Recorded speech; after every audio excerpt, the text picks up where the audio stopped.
Hello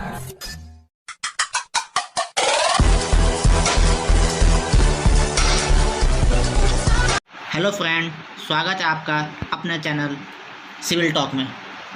आज का जो चैप्टर है वो है आपका shear force and bending moment. इस चैप्टर को स्टार्ट करने से पहले आपको कुछ परिभाषाएं जाननी है, जैसे कि बीम। बीम क्या होती है? A member which is subjected to the transverse loading known as beam. मतलब कोई ऐसा खंड, कोई ऐसा मेंबर जिसमें हम क्या ट्रांसवर्स लोडिंग लगाते हैं, उसे हम क्या बीम कहेंगे। अब समझ लो, ये कोई मेरे एक मेंबर है, ये इसकी एक्सिस है और इस एक्सिस की क्या ट्रांसवर्स लोडिंग लगाई गई है इस पर, तो ये किसकी तरह एक्ट करेगा? ये एक बीम की तरह एक्ट करेगा, चाहे ये हॉरिजॉन्टल हो, वर्टिकल हो या इंक्लाइंड हो। अब आप कह सकते हो जैसे एक बैट है, जब उससे हम शॉट लगाते हैं तो जब बॉल उस पर आगे हिट करती है तो भी ये क्या बीम की तरह काम करता है। ये इसका एक उदाहरण था। इसकी बीम के बाद हम बात करेंगे टाइप्स ऑफ सपोर्ट की, सपोर्ट के प्रकार। पहला जो सपोर्ट का प्रकार आता है वो है हिंज और पिन सपोर्ट। इसे हम कब्जेदार सपोर्ट भी कह सकते हैं। आपको डायग्राम में दिखाई दे रहा है यहाँ, ये क्या हमारा एक हिंज सपोर्ट बनाया गया है। देखो, इसके एंड पे सपोर्ट पे क्या होगा, एक वर्टिकल रिएक्शन आएगी और एक हॉरिजॉन्टल रिएक्शन आएगी। मतलब ये मान लो ये मेरा क्या हिंज सपोर्ट से मैंने इसको क्या जॉइंट किया हुआ है, तो ना तो ये हॉरिजॉन्टल डायरेक्शन में मूव करेगा क्योंकि ये क्या हॉरिजॉन्टल रिएक्शन देगा, और ना ही वर्टिकल डायरेक्शन में मूव होगा। क्यों? ये वर्टिकल रिएक्शन भी देगा, लेकिन ये मोमेंट को अलाउ करता है। मतलब ये घूम सकता है, ये घूमने के लिए क्या इसको रोकेगा नहीं, ये घूमने को फ्री है। क्योंकि जो हिंज सपोर्ट है वो नंबर ऑफ रिएक्शन कितने देता है? सिर्फ 2 नंबर ऑफ रिएक्शन देता है, एक वर्टिकल दूसरा हॉरिजॉन्टल, और इसमें क्या रोटेशन अलाउ होता है हिंज सपोर्ट में। इसके बाद जो सपोर्ट आता है हम उसकी बात करेंगे। सपोर्ट का नाम है रोलर सपोर्ट। रोलर सपोर्ट का डायग्राम आपको दिखाई दे रहा होगा।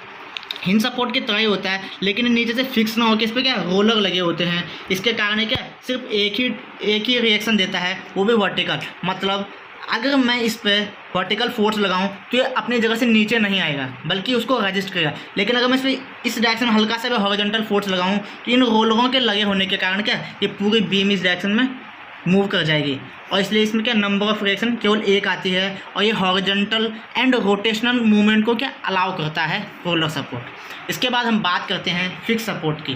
फिक्स सपोर्ट का डायग्राम आपको दिखाई दे रहा है, ये फिक्स सपोर्ट का डायग्राम है।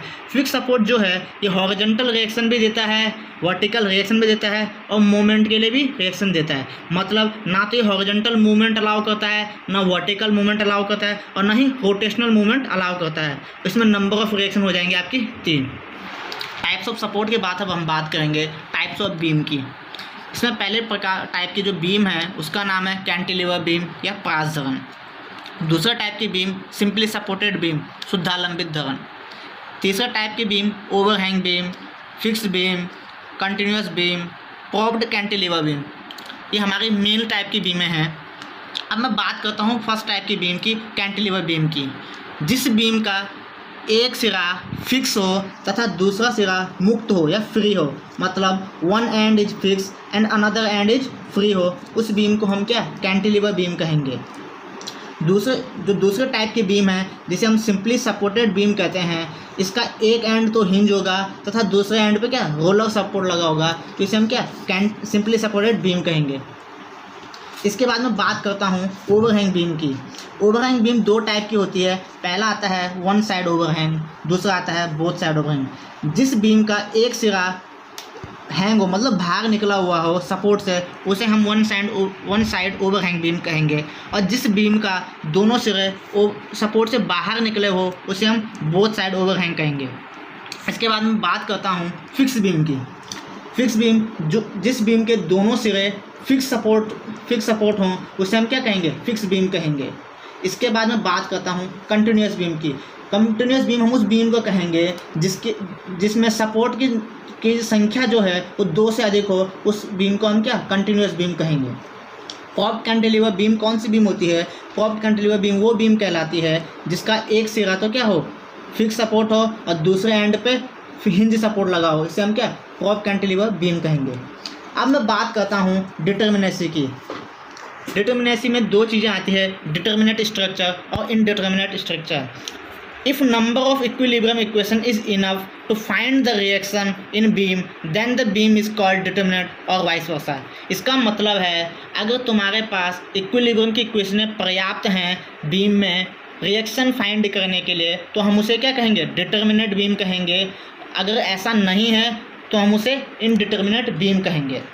ये आप देख सकते हो फॉर्मूला लिखा हुआ मैंने, number of reaction minus number of equilibrium equation minus internal hinge equal to 0 होना चाहिए डिटर्मिनेट बीम के लिए। किसके लिए, डिटर्मिनेट बीम के लिए। और इक्विलिब्रियम इक्वेशन क्या क्या होती हैं, summation H equal to 0, summation V equal to 0, summation M equal to 0। ये मैंने आपको पिछली वीडियो में भी बताया था। अब टाइप्स ऑफ बीम के बाद हम बात करेंगे टाइप्स ऑफ लोडिंग की। पहला जो टाइप का लोड आता है वो होता है पॉइंट लोड, इसे हम बिंदु भार कहते हैं। देख सकते हैं एक बीम बनाई गई है, इसके किसी एक पॉइंट पे मैंने डब्ल्यू का क्या एक पॉइंट लोड लगाया है, मतलब किसी एक पॉइंट पे ही लोड लगाया गया है, तो इसे हम पॉइंट लोड कहते हैं। तो दूसरा टाइप का लोडिंग है उसे कहते हैं यूनिफॉर्मली डिस्ट्रीब्यूटेड लोड, बोले तो समवितरित भार, मतलब समान रूप से जो क्या पूरी लेंथ में फैला हुआ, या फिर किसी पर्टिकुलर लेंथ में समान रूप से फैला गया हो, उस लोड को हम क्या कहते हैं, समवितरित भार। देख सकते हैं W किलो न्यूटन पर मीटर का लोड क्या है, मैंने L लंबाई में लगाया है, मतलब 1 मीटर में W किलो न्यूटन का लोड है, तो टोटल लंबाई में कितना है, W into L kilo Newton का लोड हो जाएगा। इसके बाद मैं बात करता हूँ यूनिफॉर्मली वेयरिंग लोड, मतलब समान रूप से परिवर्तित होने वाला भार। देख सकते हैं आप ये जो लोड लगाया गया है ये एक कांस्टेंट स्लोप के कारण क्या है, बढ़ता हुआ जा रहा है। पहले यहाँ कम था, फिर थोड़ा बड़ा, फिर थोड़ा इस तरह से बढ़ता जाएगा, ठीक है। तो इसे हम यूनिफॉर्मली वेयरिंग लोड कहेंगे। अब मैं बात करूँगा शेयर फोर्स की।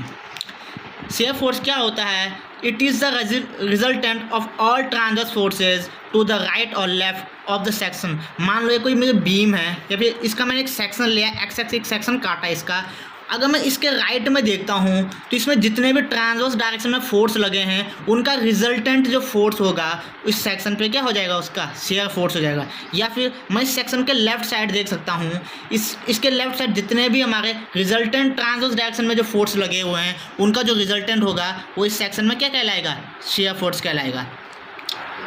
अब बात करता हूँ मैं बेंडिंग मोमेंट की।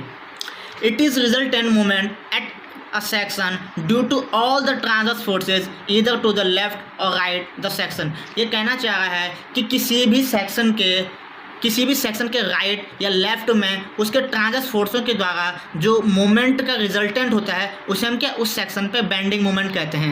मान लो अगर मैं इस सेक्शन पे बात करता हूँ तो इस सेक्शन के अगर मैं राइट साइड देखता हूँ तो चाहे कितने भी ट्रांसवर्स फोर्स हैं उनके कारण जो क्या मोमेंट जनरेट होगा, रिजल्टेंट मोमेंट होगा, उसे हम क्या बेंडिंग मोमेंट कहेंगे। यही चीज़ हम लेफ्ट साइड के लिए कह सकते हैं।